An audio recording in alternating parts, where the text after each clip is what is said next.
주님, 제 마음이 너무 둔해서 주님을 볼 수 없습니다.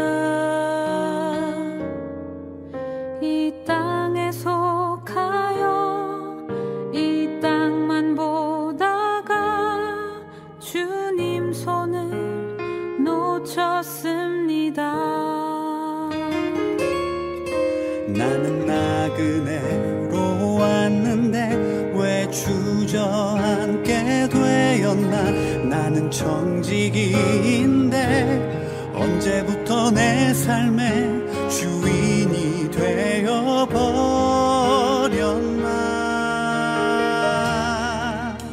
믿음이 어느 그 젊은 집사 부부가 부부싸움을 했습니다.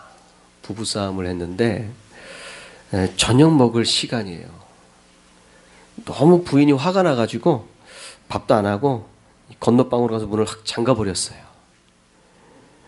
저녁도 못 얻어먹고선 이 가만히 따분하게 있던 남편하고 이제 아이들이 이제 좀 미안한 마음이 들었든지 문 앞에 가서 좀 열어달라고 그렇게 이야기를 합니다. 문 좀 열어보라고. 근데 아무런 반응이 없어요. 그때 남편이 이 머릿속에 문득 자기 아내가 교회에서 이 제자 훈련을 받으면서 성경 구절을 암송하던 것이 생각났어요. 자기 아내가. 그래서 그것을 조금 착안해가지고 문 앞에다 대고선 말씀을 하나 이렇게 암송했어요. 뭐라고 했냐면, 누구든지 내 음성을 듣고 문을 열면 내가 그에게로 들어가 그와 더불어 먹고. 그렇게 했어요. 그렇게 했더니 가만히 있다가 안에서 또 응답하는 말씀을 또 아내가 암송을 하나 합니다. 잠시 후에 어떤 말씀이 흘러나왔냐면, 너희가 나를 떠나서는 아무것도 할 수 없느니라 하면서 아내가 방 안에서 그렇게 응답하며 말씀을 이용해가지고 남편에게 그렇게 이야기를 했어요. 그랬더니 두 부부가 그거를 서로 이야기하면서 웃음이 나왔어요. 웃음이 나왔어. 네? 마음에 화가 맺혔던 것이 또 주님의 말씀으로 이렇게 서로 교환하면서 이 막혔던 그런 마음들이, 단단해졌던 마음들이 부드러워지고 서로 화해를 합니다. 그리고 온 가족이 다 같이 모여서 식사를 했다고 그래요. 네. 그러니까 우리가 어느 상황에서든지 이 말씀이 항상 우리에게 머물러 있고 말씀이 충만하면 어떤 상황에서든지 뭐 작은 일이든 큰 일이든지 어떤 문제든지 잘 해결하고 또 평화 가운데 나갈 수 있게 될 줄 믿습니다. 오늘도 주님의 말씀으로 여러분들의 영을 채우시기를 간절히 축원합니다.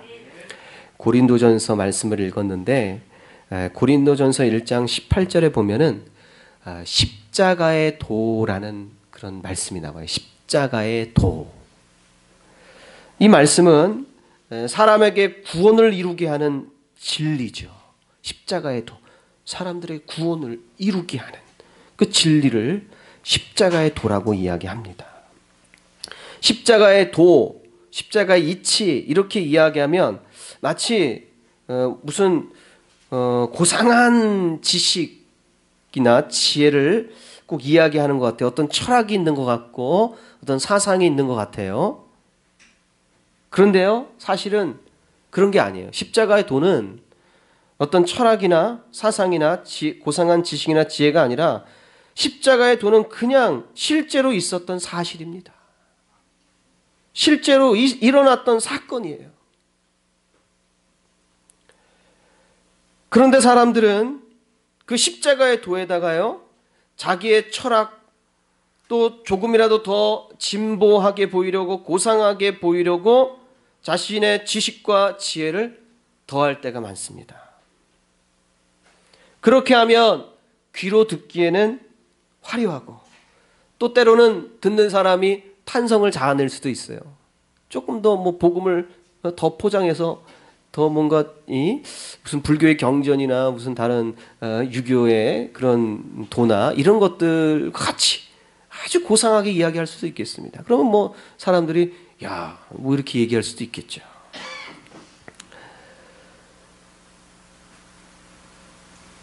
그러니까 복음에 대해서, 십자가의 도에 대해서 우리는 어떻게 하면 더 이거를 더 아름답게, 어떻게 하면 더 사람들이 들을 때에 야, 이거 정말 대단하다, 고상하다, 예?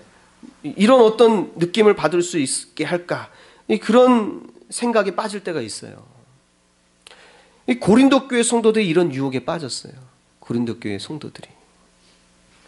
고린도 교회 성도들은 그들에게 복음을 전해준 바울, 또 혹은 베드로, 아볼로 이런 사람들에게 복음을 전해 들었는데, 그런데 바울과 베드로, 아볼로의 의도와는 상관없이 십자가의 도에다가 바울로 포장을 하고 십자가의 도 위에 베드로로 포장하고 그리고 아볼로로 포장합니다.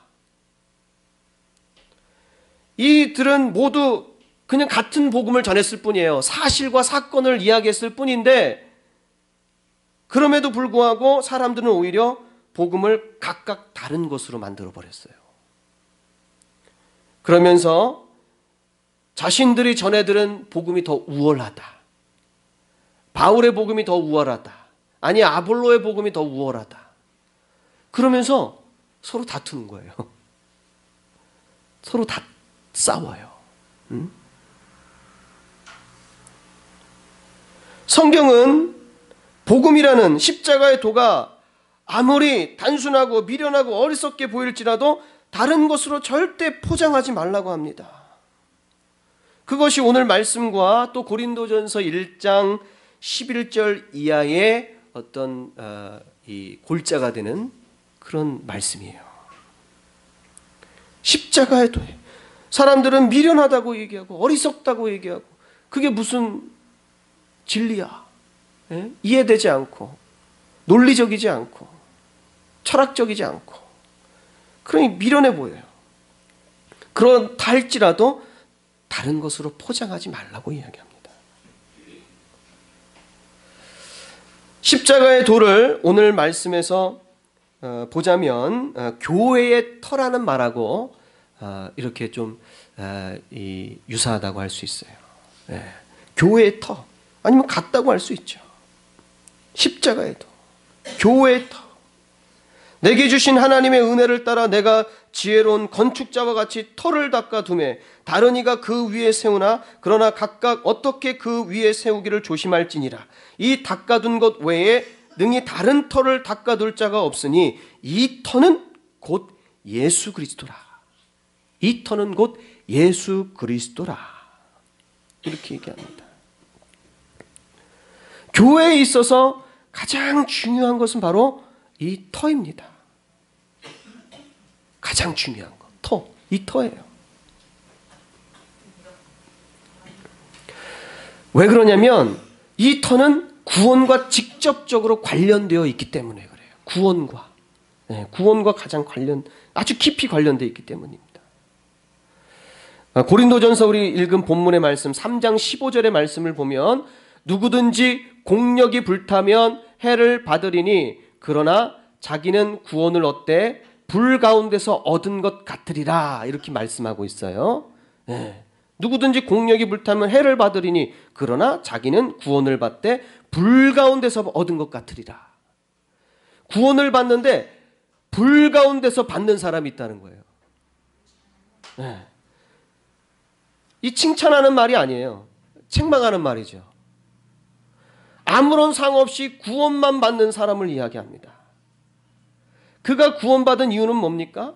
바로 이 터 위에 있기 때문이에요. 이 터 위에 있기 때문에.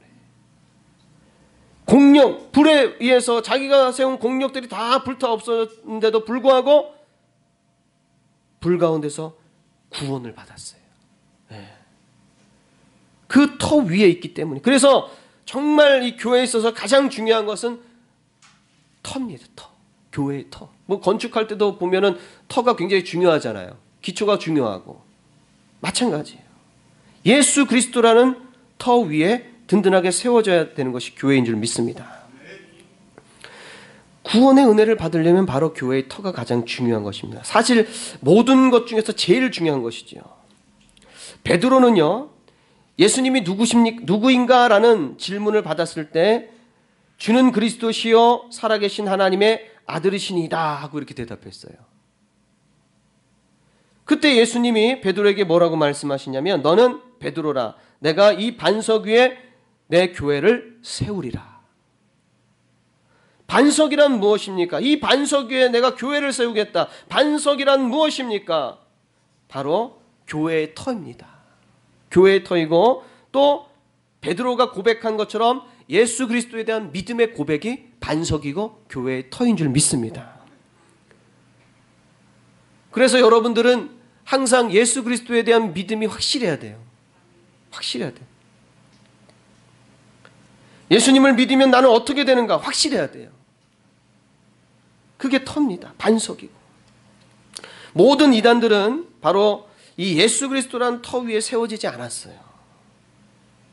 예수 그리스도라는 그 터를, 이 터를 예수 그리스도로만 세우지 않습니다. 뭐 반쪽짜리로 세우든지 아니면 완전히 다른 것으로 세운다든지 이렇게 이단이에요. 그리고 또 모든 교회는 가장 기본적으로 항상 각자 그 교회의 터를 늘 점검하면서 살아야 돼요. 늘 점검해야 돼요. 오늘 말씀을 우리가 묵상하고 그것을 이해했다면 교회는 항상 터를 점검해야 돼요. 우리 점검하는 시간 갖도록 하겠습니다. 점검해 볼게요. 한번 제가 물어보면 여러분들 대답해 보세요. 뭐 아멘이라고 대답해도 좋고 예라고 대답해도 좋습니다. 자, 우리 교회는 예수 그리스도라는 터 위에 세워진 교회입니까? 아멘. 감사합니다. 여러분은 예수님을 구원자로 믿으십니까? 여러분은 예수님을 하나님의 아들로 믿으십니까? 여러분은 예수님께서 나의 죄를 대신해서 십자가에서 죽으셨음을 믿으십니까? 그리고 죽은 자 가운데서 살아나셨음을 믿으십니까? 아멘. 이게 터예요. 이 믿음이, 이 고백이 터예요. 여기서 아멘을 못하고 그런가 저런가 고민하기 시작하면 터가 흔들린 거예요. 벌써. 터가 잘못된 거예요. 오늘 말씀 9절의 말씀을 보면요, 너희는 하나님의 집이다 이렇게 얘기합니다. 너희는 하나님의 집이다. 집은 튼튼한 터 위에 세워져야 돼요. 집은 튼튼한 터 위에 세워져야 돼요.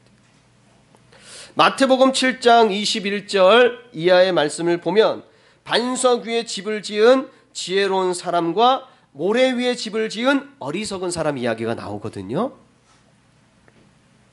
비가 내리고 창수가 나면, 폭우가 쏟아지면 어떤 집이 무너지겠냐 물어봅니다. 모래 위에 집을 지은 사람이라고 우리가 다 얘기할 수 있겠죠. 모래 위에 집을 지은 사람은 어떤 사람입니까? 반석 위에 집을 지은 사람은 어떤 사람입니까? 성경은 마태복음 7장 21절 이하에 우리에게 가르쳐 주기를 하나님의 뜻대로 행하는 사람이 반석 위에 집을 지은 사람이다 이렇게 얘기해요. 하나님의 뜻대로 행한 사람, 하나님의 뜻을 알고도 행하지 않는 사람, 하나님의 뜻을 아예 모르는 사람, 모래 위에 집을 지은 사람이라고 얘기합니다. 하나님의 뜻대로 행하느냐 안 하느냐, 이것은 예수 그리스도를 믿는 믿음이 얼마나 견고한가, 얼마나 확고한가에 달려있는 거예요. 믿음이 약하고 믿음이 없으면 하나님의 뜻을 알고도 실천할 수가 없어요. 믿음이 없으면. 그래서 야고보서는 말씀처럼 믿음이 없으면, 행하지 않으면, 또 행하지 않은 믿음은 죽은 믿음이다 이렇게 얘기합니다. 죽은 믿음이다. 믿음이 없으면, 행하지 않으며, 행하지 않는 믿음은 죽은 믿음이다. 그 죽은 믿음이 비가 나고 창수가 나면 어떻게 구원할 수 있겠습니까? 우리의 터를 항상 점검하고 집을 세울 수 있게 되길 바랍니다. 자, 이게 우선이에요. 제일 먼저죠. 네. 이제 우리가 점검을 했어요. 그러면 우리 집을 지어야 돼. 이제 집을 지어야 되는데 이 집도 대충 지으면 안 돼요. 튼튼하게 지어야 합니다. 튼튼하게 잘 지어야 돼. 근데 여기서 말하는 집이라는 것은 너희는 하나님의 집이다. 그리고 터 위에 각자 세워야 된다. 오늘 그 말씀을 그렇게 얘기하는데 이건 그냥 건물을 얘기하는 게 아니에요. 이런 건물들을 얘기하는 것이 아니죠. 우선 이 집에 세워야 하는 터가 튼튼한지 점검을 하고 튼튼하지 않으면 우리가 먼저 튼튼하게 만들고 그리고 나서 그 집 터가 튼튼해지도록 여러분들이 나 자신을 고치고 변화시켰다면 튼튼해졌다면 이제 우린 좋은 집을 지어야 합니다. 말씀을 보니까 집의 재료로 금, 은, 보석, 나무, 풀, 집이 있다 그래요. 여기 오늘 비유적으로 이렇게 말씀하는 건데 금은 보석으로 짓는 사람이 있고 나무, 풀, 짚으로 짓는 사람이 있다고 합니다. 자, 어느 재료가 불에 잘 타겠습니까? 어느 재료가?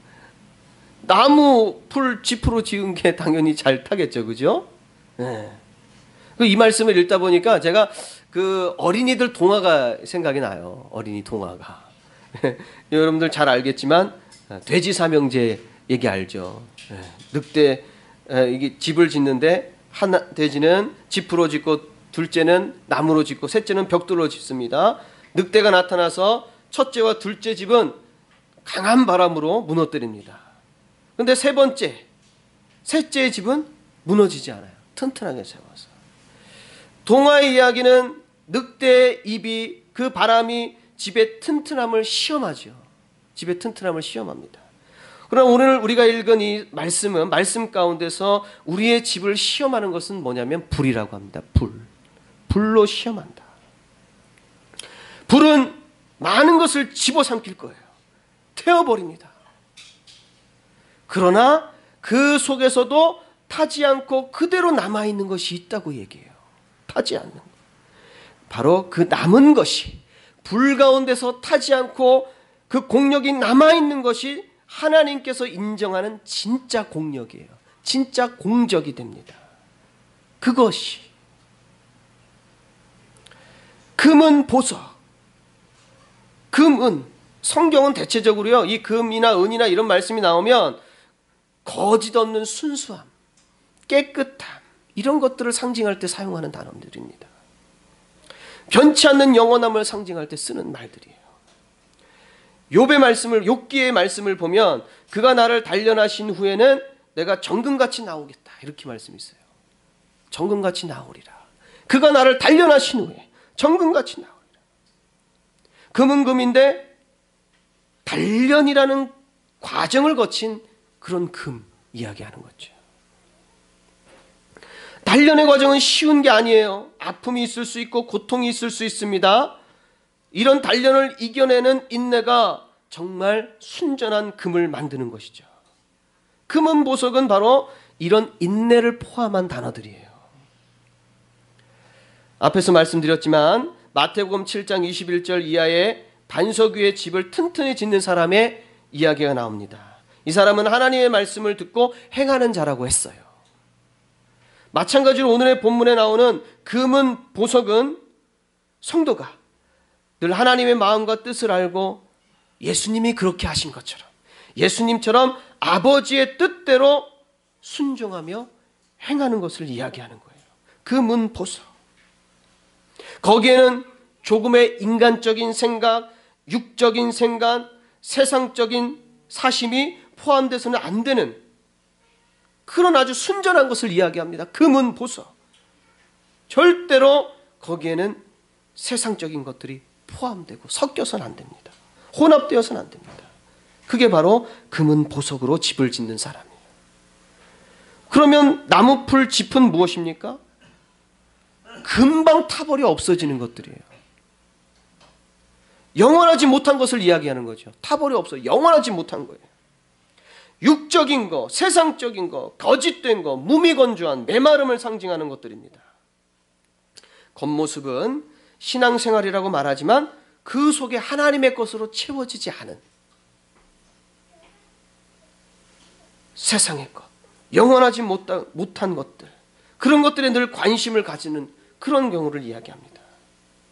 그런 신앙은 자연스럽게 거짓이 될 수밖에 없어요. 무엇을 하든지 형식적인 것이지 가식적인 것이지 진짜가 될 수 없어요. 순결한 신앙을 잃어버린 상태를 이야기합니다. 자, 그러니까 우리는 무엇으로 하나님의 집을 지어야 하겠습니까? 금, 은, 보석. 하나님의 집을 짓는 사람이 되어야 될 줄 믿습니다.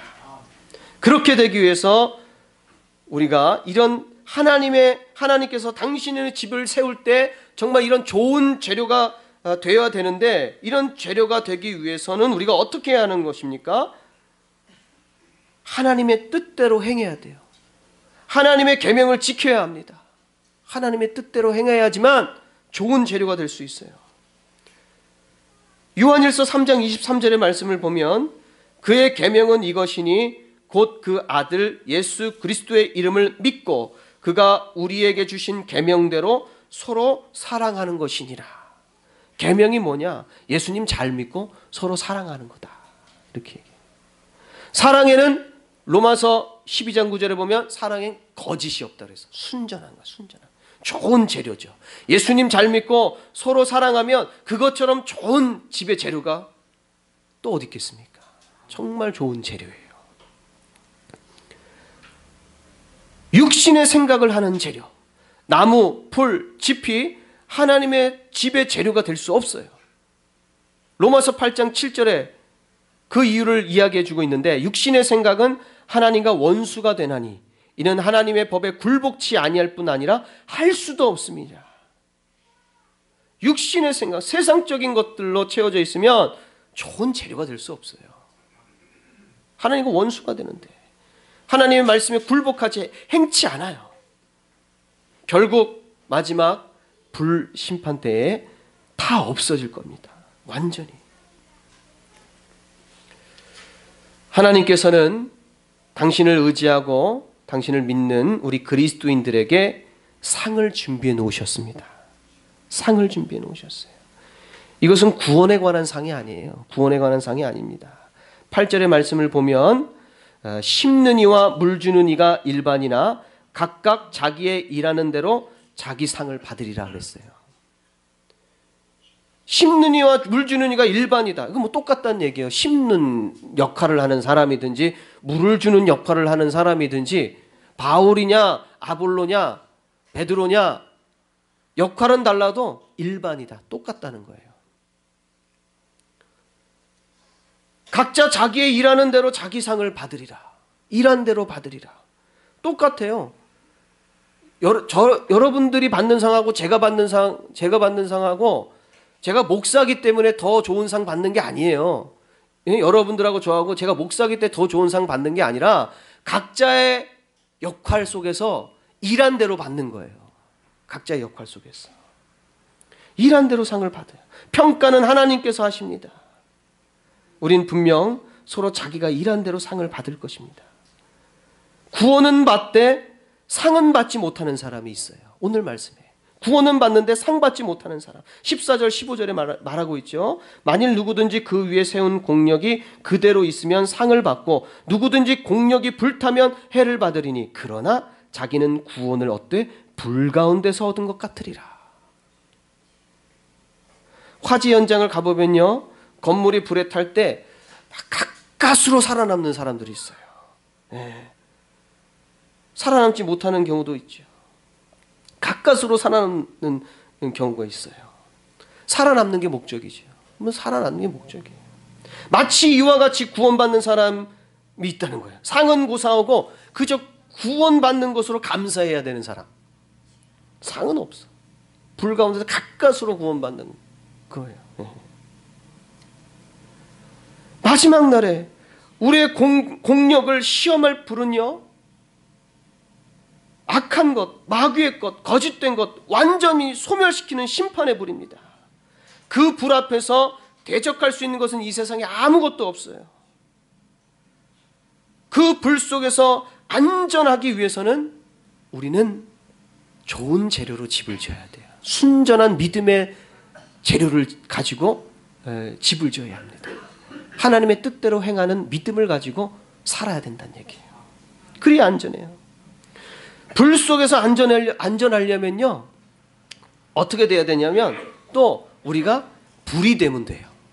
우리가 성령의 불이 되어야 될 줄 믿습니다. 성경은 성령에 대해서 몇 가지 이렇게 비유로 표현하고 있는데 그 중에서 하나가 불입니다. 성령에 대해서 성경에서 비유할 때 그 한 가지가 불이에요. 불. 성령의 불이 된다면, 여러분이 성령의 불이 된다면 불 심판에도 오히려 우리는 자유로운 거예요. 성령의 불이 된다면. 세례 요한도 얘기했잖아요. 세례 요한이 예수님에 대해서 이야기할 때 나는 물로 세례를 주지만 내 뒤에 오시는 분은 성령과 불로 너희에게 세례를 주실 것이다.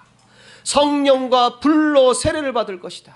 그러니까 성령의 세례, 불의 세례가 같은 말이에요. 사실은 성령의 세례, 불의 세례 받은 사람은 불이에요. 그 사람은 불. 그래서 손에 키를 들고 자기의 타작마당을 정하게 하사 알고군무와 곡간에 들이고 쭉정이는 꺼지지 않는 불에 태우시리라. 쭉정이는 꺼지지 않는 불에 태우리라. 우리는 성령의 불이 되어서 그 불 속에서 남아있는, 그대로 남아있는 사람이 되어야 될 줄 믿습니다. 그래서 저는 하나님께서 상을 예비해 놓으셨는데 상 받아야 되겠다 이런 생각을 했습니다. 말씀을 준비하면서 난 상 받아야 되겠다. 그러니까 목사라고 저절로 상 받는 건 아닌 것 같고 말씀을 들어보니까 열심히 상 받아야 되겠구나 이런 생각이 들었어요. 열심히 일해야 되겠죠. 내 역할을 가지고 열심히 해야 되겠습니다. 그리고 마지막 날 불심판에도 타지 않는 금은 보석의 재료가 되기 위해서 하나님을 항상 의지하고 더 순전한 신앙생활, 더 온전한 신앙생활을 향하여 달려가야 될 줄 믿습니다. 여러분들도요, 저와 같은 마음을 가질 수 있게 되길 바랍니다. 여러분은 바로 하나님의 집의 재료입니다. 하나님의 집의 재료예요. 예수님 잘 믿고 순종하시고 서로 사랑하십시오. 그런 자가 하나님의 집을 만드는 좋은 재료가 될 줄 믿습니다.